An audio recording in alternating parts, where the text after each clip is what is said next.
하나님은 재현 의례 때부터 기도로 세워진 이 나라를 기억하시고 버리지 않으시고 지금까지 사랑하고 계십니다. 그리하여 하나님이 대한민국을 사랑하셔서 보내주신 지도자 박정희입니다. 박정희 대통령은 애국심으로 무장한 혁명가이자 진보주의자입니다.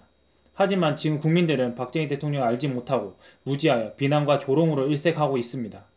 가난을 해결하고 잘 사는 나라, 부국으로 만들어주신 위대한 지도자인데 국민들은 알아보려 하지 않고 건방지고 교만하여 부끄러운 줄 모르고 생각 없이 살아가고 있습니다. 오늘은 박정희 대통령에 관해 설명하고자 합니다.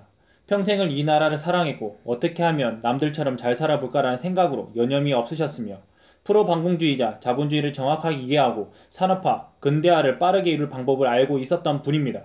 우선 박정희 대통령은 1961년부터 1979년이라는 기간 동안 10%에 달하는 경제 성장률을 이루면서 한강의 기적을 이루신 분이 박정희 대통령입니다. 반만년 역사에서 국민들을 가난에서 벗어나게 해준 지도자는 유일하며 어느 누구도 없었습니다. 가난을 해결하는 일이 무척이나 어려운 일임에도 불구하고 이루어냈고, 그러한 비결은 국가 성장 방법과 자본주의 원리 그리고 인간의 이기심을 잘 이해하고 있었으며 이를 잘 활용하여 전무후무한 기적을 이루어내셨습니다.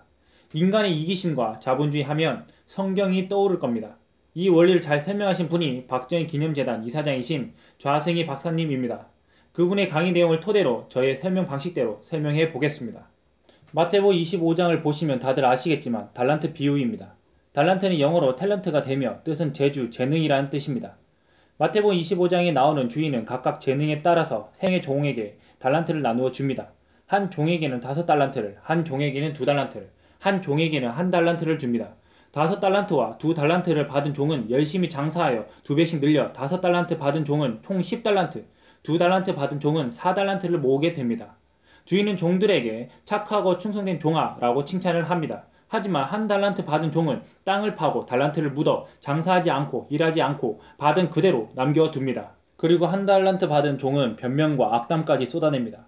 24절을 쉽게 설명하면 내가 장사하여 이를 남기면 내 것이 되지 못하고 주인께 바쳐야 할 것이며 만일 내가 잃으면 나는 배상하게 될 것이다 라는 마음이 심히 꼬인 말을 하며 비겁한 변명을 합니다.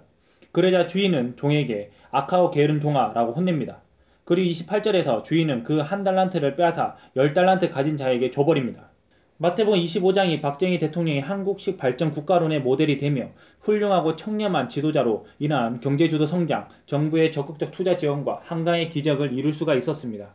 박정희 대통령은 열심히 일을 하고 성실하게 수출하는 기업, 국민에게 정부가 적극적으로 투자 지원을 했습니다. 만일 게으르고 일을 하지 않는 기업과 국민이 있다면 그들에게는 한 푼도 지원하지 않았고 그들에게 줄 지원금을 빼앗아서 열심히 하는 자들에게 배분을 해주었습니다. 차별화된 보상 이론입니다.